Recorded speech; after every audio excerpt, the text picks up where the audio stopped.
Hello and welcome back to Wreaking More Joy. I'm Janet Dalgleish, and in this season, Reclaim, we're digging into some more nuts and bolts, the practical solutions, and we'll continue exploring how women can fall back in love with their careers, fall back in love with our purpose, fall back in love with our working lives. So today, I want to start with a client story. This is told with permission. So let me talk about this client. We had been working together for a few months when she came to a session, and we'd been working on her relationship with her work and her business. And she turned up to a session in a really distressed state. She had clearly had a bad day, and when she told me what had happened, I could see why. She had been at the park with her family over the weekend, so we were meeting on a Monday. And at one point, as they were at the park, she had asked her husband to watch over their two small kids while she went off to get some ice creams. No big deal. She came back to find her little ones on the big kids climbing frame. You know, the kind that goes, it's really tall, it's way up in the air. There's a bit of a drop if anyone falls off. This was a piece of equipment the kids knew they weren't allowed to play on, and there they were, right at the top of it, and her husband was looking at his phone. She lost her mind. She yelled at him, she yelled at the kids, the whole nine yards. And by the time we spoke, she had sorted everything out with her family. It turns out the phone had been an urgent text from her husband's workplace. He wasn't doom scrolling and he wasn't gaming. It was an error of judgment for sure to be distracted by his phone, but it was a momentary distraction, not completely checked out on his own kids. The kids were fine, everyone was safe, but she was still really upset. And when we dug a little deeper, she said, I'm just so mad at myself. I should have been able to regulate my emotions better. And I just wanted to reach through the screen and hug her and say, oh, honey, no. Yes, it's really hard when you're doing your best to practice gentle parenting and non-violent communication, but we are all also human animals with a nervous system capable of hijacking every internal resource when danger seems immediate and potentially lethal. So that reaction, the yelling, the fear, the fury, it was a really reasonable response to the situation she was in. Her kids potentially in danger, her partner apparently oblivious. Her nervous system did exactly what any animal's nervous system is supposed to do when it perceives a threat to its offspring. And the thing that brought her to tears was not the incident. It was the feeling that she'd broken a rule, she'd broken her own standards, she'd done something wrong, and that her strong emotional reaction in that moment was the problem. So I want to use that story to introduce you to one of the most powerful questions that I know when we're in these situations. It comes from the Latin cui bono. It means who benefits. It's a question that prosecutors use and historians and writers of detective fiction. And anyone who wants to understand why a particular rule or system exists, you follow the benefit and it tells you a great deal about who made the rule, but more importantly, why. And it's particularly important when we have these internal rules that operate and make us feel awful for things that maybe they shouldn't. So it can be really tempting in this scenario, like my clients, where she was reacting to this toxic rule that kept telling her she'd done it wrong. It can be really tempting to ask the question, who taught me this? Where did I learn it? Where did the programming come from? But that isn't always the most efficient answer because very often it can lead to an almost endless series of questions along the lines of, well, I learned this from my parents, but who taught them? Well, they learned it from their parents, and who taught them? Well, they learned it from their parents. And yes, sometimes when we're processing old trauma, we do want or need to know the details. But what I like about cui bono is that it can serve us really well in situations where there might actually be a really good shortcut. So let's apply it here because this is a really good example of how it can work. The rule that my client was applying to herself was strong emotional responses are a failure of self-control, especially in women. Cui bono. Who benefits from women believing that? Not my client, not her kids, not even her husband, who was so startled by her reaction in the moment that you can guarantee he will do things differently next time. Messages from work will be ignored while he is responsible for looking after his kids. The one who benefits from women keeping their anger locked in a dungeon is the system that is frightened of women's anger. Women's anger, when it's given appropriate expression, is data. It's a warning, a signal. It is fuel. It's the spark with which we can disrupt the status quo. And there are systems and people within those systems who have a very strong vested interest in keeping that power suppressed because it doesn't want to change. So in this situation, who benefits from the rule women must not get angry? It's the status quo. It's not her, it's the system.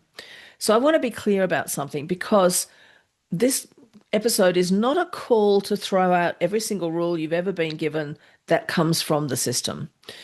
Because when you ask cui bono, the answer is almost always ultimately the system when you go deep enough. And that doesn't always mean that every rule is a bad thing.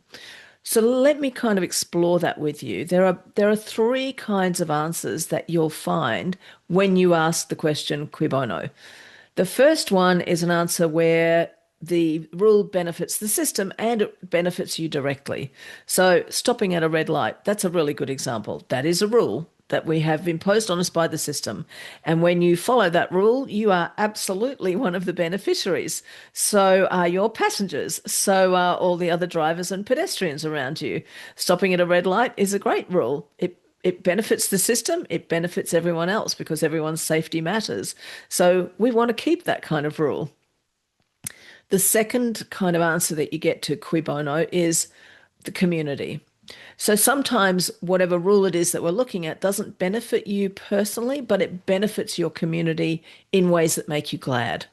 So I pay tax and I do it gladly because I really like living in a society that funds schools and aged care centres and libraries and healthcare and roads that I may never drive down and hospital equipment that I may never even know exists, let alone have to use. The benefit isn't mine alone, but I'm choosing to participate with my eyes open because I don't just tolerate it, I celebrate it. Do my taxes sometimes pay for stuff that I don't like? Sure, but I also get to participate in the debate and setting of public policy and democratic system and all of the rest of it. The point here is this second kind of answer, there's no room for binary thinking. It is not the system benefits, therefore I don't. This is more the system benefits, lots of people benefit, my community benefits, I may not, and I like the rule anyway. So when the answer to cui bono is community, it is nuanced and it's worth considering keeping it. The third kind of answer, and the one we're focused on today, is where the system benefits and I am harmed. So this is where the primary beneficiary is a system that has an interest in keeping you controlled, compliant, and quiet. The rules that, around women shouldn't be too loud, too angry, too ambitious, too much. The rule that says you should be grateful for what you have and not ask for more. I'm a huge fan of gratitude as a practice. And also, I want gratitude and thank you and more, please. The idea that the rule says I should be grateful therefore I must settle for what I have. No, I'm not a fan of that. The rule that your needs come last. That's a rule that suits the system, but not you. So this third lot, these are the ones that deserve some disruption and a little wiggle room. And the tool for looking at them is the same every time. Cui bono, who actually benefits from me following this rule? And is that a benefit to which I want to continue contributing? Do I want to comply with something that continues to benefit the system that is trying to keep me smaller? That's the question that you're ultimately asking. Because here's the thing, this question doesn't automatically tell you what to do. It just gives you information, and what you do with that information is your choice. That's the whole point. You're not a victim of the rules that were handed to you once they become conscious. While they're still lodged in your unconscious and you're not aware of them, you may well be. This is what happened with my client until we dragged it into the light of day and went, wait a minute, who's benefiting from this rule in your head? Is it one you want to keep or maybe not? You are not obliged to comply with these rules for the rest of your life simply because someone somewhere decided that they were correct. You are a sovereign human being with the capacity to look at any rule, to ask who benefits, and then make a genuinely informed choice about how you respond. So my client didn't need to try and suppress her emotions. No, she couldn't in that moment. She was at the mercy of her nervous system. And she didn't need to condemn herself for them. She just needed to step back enough from the rule that had her doing the self condemnation. She just needed to step back enough from it to be able to clearly see who benefited from that belief that her anger was a problem. And that then opened up a completely different set of questions for her to work with that were far more useful. Questions like, what do I actually need from my husband going forward? How will I work with my husband so that I can trust him to look after the kids in future when we're out and about? What do the kids need in order to support them being safe? Do they need to not go to that playground for a little while and go to a different park where there is not the same dangerous equipment? Or do they need something else to help them understand that that is not a place for them to go? What does she need? What do I need myself that might be useful next time for handling the aftermath of a scary moment? Because nobody goes through life without having scary moments from time to time. What is a more compassionate way for me to deal with my own reactions next time a scary moment happens? These are real questions, useful questions, questions with answers that actually can serve her. So this is what happens when you ask cui bono and you let that answer inform your choices rather than simply absorbing the rule and turning it inwards as self-criticism. So here's your practice for the week. It's a simple one, but don't underestimate it.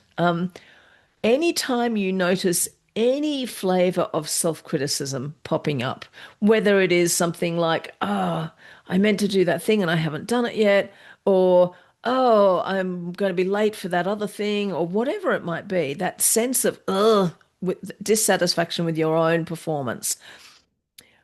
It might start with I should have, or it might start with a person like me ought to be able to, or it might even start with what's wrong with me? Why can't I? Blah, blah, blah.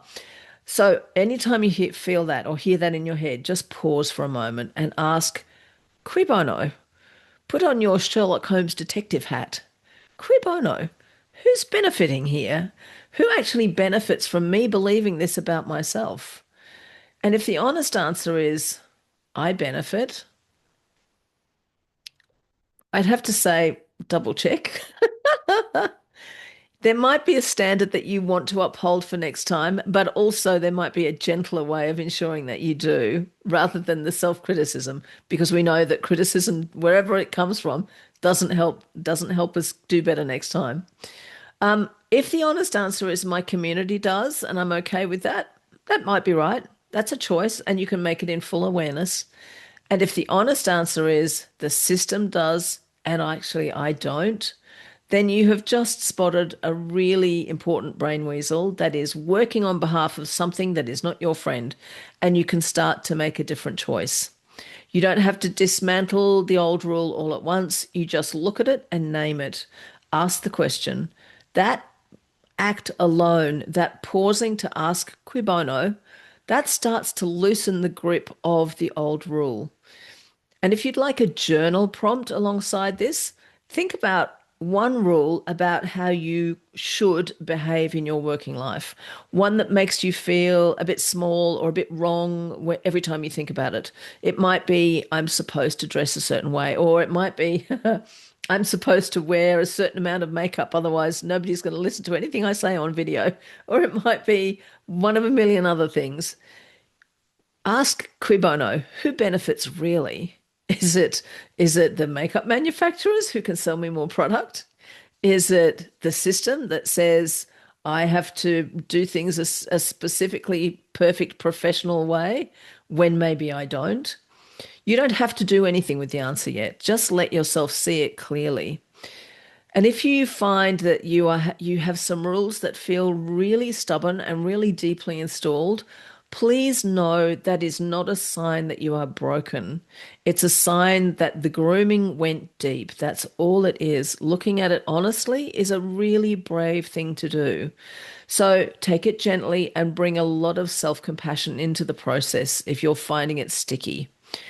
So next week, we're going to stay with this territory a little bit because there's one specific word that the brain weasels absolutely love to deploy.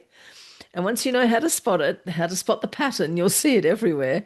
And I've got a really fantastic tool for defusing it. So until then, take care of yourself, gorgeous one, and go wreak some joy.